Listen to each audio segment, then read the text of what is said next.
अस्सलाम वालेकुम फ्रेंड्स, जो लोग भी हज पर जा रहे हैं आपने चंद चीज़ों का लाजमी ख्याल रखना है। कोशिश करूँगा 10 ऐसी चीज़ें बताऊँ जो आपको जानना ज़रूरी है, वरना आपको हज पर जाने के लिए मसला मसाइल आ सकते हैं। नंबर एक तो ये है कि आपने पासपोर्ट और वीज़ा की मुकम्मल चेकिंग करनी है। पासपोर्ट की वैलिडिटी आपने लाजमी देखनी है, जो डेडलाइन दी हुई है उसके मुताबिक आपके पासपोर्ट की डेट होनी चाहिए। इसके अलावा आपने हज का वीज़ा अपने साथ रखना है, सॉफ्ट कापी या हार्ड कापी आपके पास होनी चाहिए। नंबर 2 पे आपने वैक्सीनेशन मुकम्मल करवानी है। वैक्सीनेशन आप देख लीजिए कि फ्लू की भी चाहिए, मेनिंजाइटिस चाहिए, जो रिक्वायरमेंट है वो आपने वैक्सीन लगवानी है। जो नहीं रिक्वायर वो लगवा लेंगे, ठीक है, नहीं भी लगवाएंगे तो कोई मसला नहीं। और इसके सर्टिफिकेट भी आपने साथ लाजमी रखने हैं। खुद को आपने फिजिकली भी फिट रखना है, ज़्यादा से ज़्यादा चलने का आपको पाबंद भी करना है, क्योंकि हज के दिनों में ज़्यादातर वाक पैदल होती है। एहराम और ज़रूरी सामान आपने तैयार कर लेना है।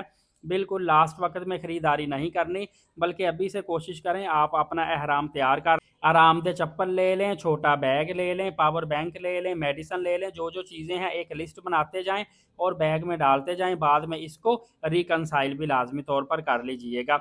इसके अलावा सिर्फ हज पर जाना काफ़ी नहीं होता, सही तरीके से हज की अदायगी भी ज़रूरी होती है। मनासिक हज आपने सीखने हैं, हज के अरकान, हज के दरमियान दुआएं कौन कौन सी पढ़नी है, तमाम तर चीज़ों का आपको इल्म हो, ना कि हज के दौरान आप एक दूसरे से पूछ पूछ के अमल करें। सऊदी अरब जाने से पहले आपने रियाल तब्दील लाजमी करवा लेने हैं। एमरजेंसी रकम आपने अलग रखनी है, जो ज़्यादातर यूज़ करने वो अलग रखनी है, शॉपिंग वाली अलग रखनी। कोशिश करें हज के दौरान अपने दोस्तों को मत बताएं कि मैं कितने पैसे लेकर आया हूँ, और ना उनके सामने बार बार पैसे आप कहीं पे छुपा के रखें या बैग में उनके सामने रखें। दूसरे लोगों को आइडिया नहीं होना चाहिए। इसके अलावा हज के दौरान आपको सबसे बेहतरीन जो हेल्पिंग चीज़ है, वो एक तो आपने हज एक पाक हज ऐप इंस्टॉल कर लेनी है। दूसरा मैप आपने डाउनलोड कर लेना है। ऑफलाइन मैप किस तरह यूज़ होता है वो भी आपने लाजमी तौर पर देख लेना है। इसके अलावा आपने नुस्ख और जो आपके लिए ज़रूरी एप्लीकेशन वो लाजमी तौर पर इंस्टॉल कर लेनी है। इसके अलावा आपने कोशिश करनी है, जो सिम आपने यूज़ करनी है, बार बार घर में कॉल नहीं करनी। घर के मामला घर वाले खुद संभालें, पहले से उनको सारा कुछ फिक्स करके फिर आपने आना है, ताकि आपका फोकस इबादत पे हो, ना कि पीछे घर की तरफ हो।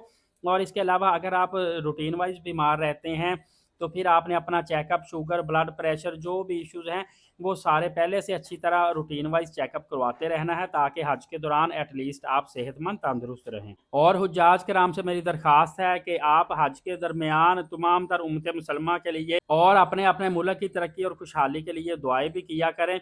इसके अलावा मेरे सब्सक्राइबर, मेरे व्यूवर्स के भी हज की अदायगी और उम्रा की अदायगी के लिए और इनकी जायज़ हजात को पूरे करने के हवाले से आपने भी दुआएं करनी है। मेरी भी दुआ है कि जो भी मेरे सब्सक्राइबर, मेरे व्यूवर्स हैं, अल्लाह ताला उनको कामयाब करे, उनके लिए आसानियाँ पैदा करें। एलीट साकिब यूट्यूब चैनल को सब्सक्राइब लाजमी कर लीजिएगा। नमाज कायम करें, नबी पाक सल्लल्लाहु अलैहि वसल्लम पे रोज़ाना कसरत से दुरूद पाक भेजा करें और कुरान पाक की तिलावत करते रहा करें। इजाज़त है, शुक्रिया, जज़ाकल्लाह।